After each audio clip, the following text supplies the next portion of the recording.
grew up in a northwest suburb of Chicago, public high school. Found out that we actually had 523 graduates in our class. I remember over 700, but there was a high school that had opened midway through. We were in the front edge of the baby boomers and things were growing up. I learned a sense of Midwestern values that I've been able to, I think, to carry with me. I watched growth. I watched farm fields become shopping centers. I watched a real clear, delineated little town become swallowed up by the expansion of Chicago. I became a big fan of mass transit because of railroads. I can remember going to Cubs games on my own with a bunch of buddies when I was 8, 9, 10 years old. And it was a wonderful time to grow up.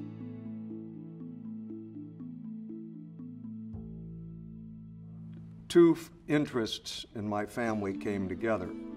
By this time in high school, I'm reading about Civil War battles and leaders and really beginning to understand how critical that period of time was to the creation of America as we know it today. And my mother loved old antebellum mansions. So in the summer of my sophomore year in high school, between sophomore and junior, we all piled in the family station wagon, which was a cultural rite of passage in the 50s and early 60s anyway. Everybody got into the family station wagon, and you weren't a mile down the road before you were getting into a fight with your brother and your sister. I mean, it was what it is. So we go to Virginia to tour the old homes and the battlefields, and we make the trip to Charlottesville to see Monticello. And while there, we hear all about the University of Virginia, and we go there. I put one foot on Jefferson's lawn and say, this is where I want to go to school, and was fortunate enough to be admitted. It was after I applied and after I was admitted that I learned it was all men. It was the last major university, public university to go co-ed, and that was kind of shows you the depth of my research.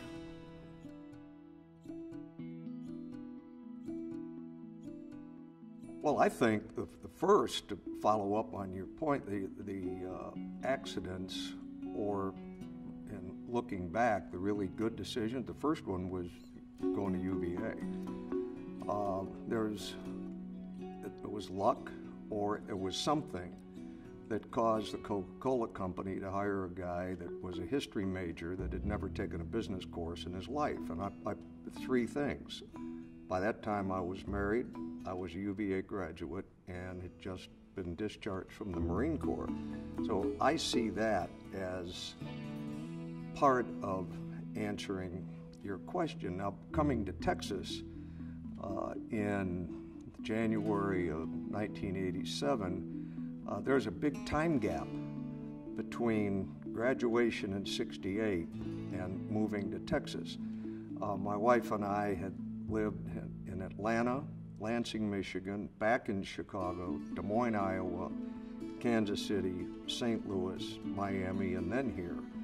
And in that journey is where I was very fortunate, both in soft drinks and in beer, to learn how to, quote, turn a company around, a bottling operation or a beer operation. And so that's what that journey led us to and brought us here.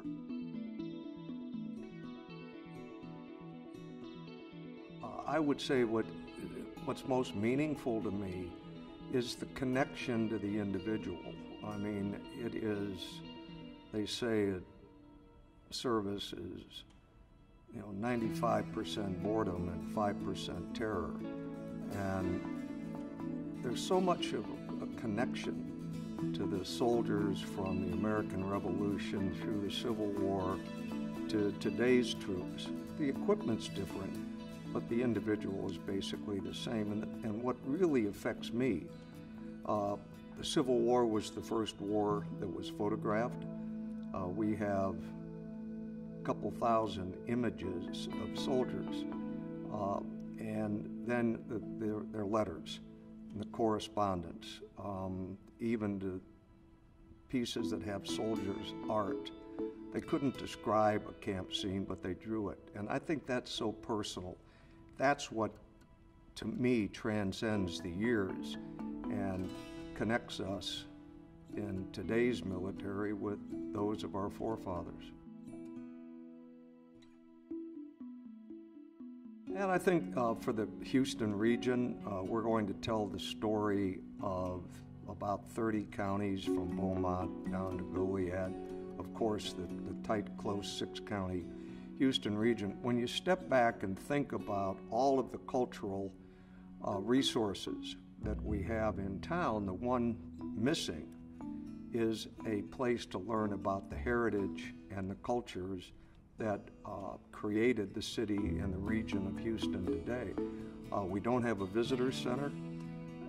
I think that has hurt the economic development when we have conventions in. We have 1.8 million conventioneers and guests that come into Houston every year. Yet we are viewed as a city that destroyed its past, knocked down the old places, built steel and glass, and that's really not the case. We, I think, will provide a resource to visitors, the school children, and to residents, and help them understand where the sites of the regions are. We have old homes, we have churches. This part of Texas has many, many famous old courthouses. And we, of course, in that region, with the exception of the Alamo, we're going to have every major site from the Texas Revolution. We'll have where the Declaration is and was signed and where the Constitution was formed. And those are things that people around the country that come here, they don't know that. So I would suggest that what we'll provide to the people of Houston is a place to go reflect on our past, the people that had these really big ideas, and then the culture and the environment in Houston will support people with big ideas that will add value. I think the medical center is one of the biggest assets to Houston today, not just to the city, but to the region. When you think about everything that goes on, number one, it's a job center. There are thousands of people. I was down there this morning. Got out of the dentist chair all right. And there are thousands of jobs. And think about all the families that are supported there. Think about the research. What's gone on at MD Anderson and the Texas Heart Institute. I mean, heart transplants, things that 50 years ago or 70 years ago when the center was founded were just dreams. They're reality today. So the Texas Medical Center is critical to the performance of the city of Houston, and it's one of the ways that Houston touches the rest of the country and the rest of the world.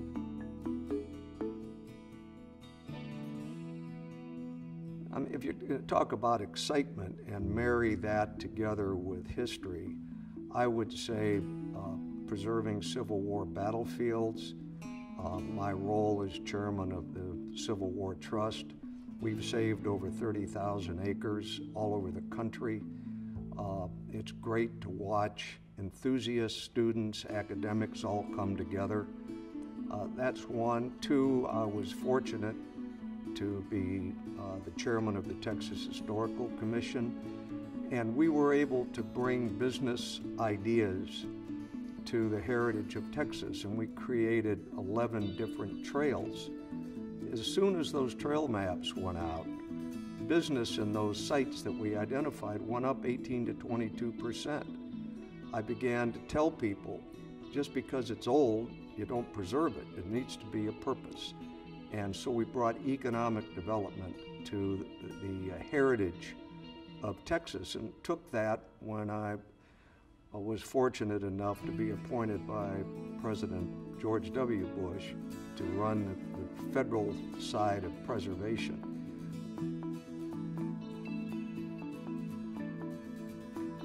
Last summer, my grandson Reese, I took Reese, his sister and brother, to Vicksburg Battlefield over along the Mississippi River. And I watched him really become not just excited, but focused. It wasn't just the cannon, it was the storytelling and the fact that he was on the ground.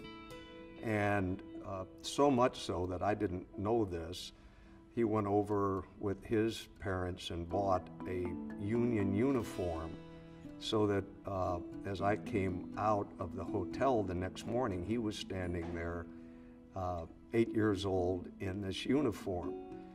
And he really connected. He wants to know when we're going to go to another battlefield. So to answer your question, I would say that you need to make history come alive.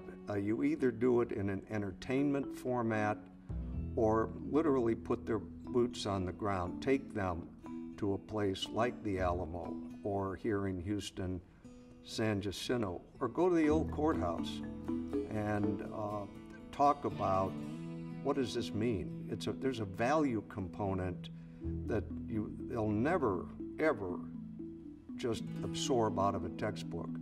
And that's what American history is about. It's about its values and what people did to make those values continue from the 1700s to today.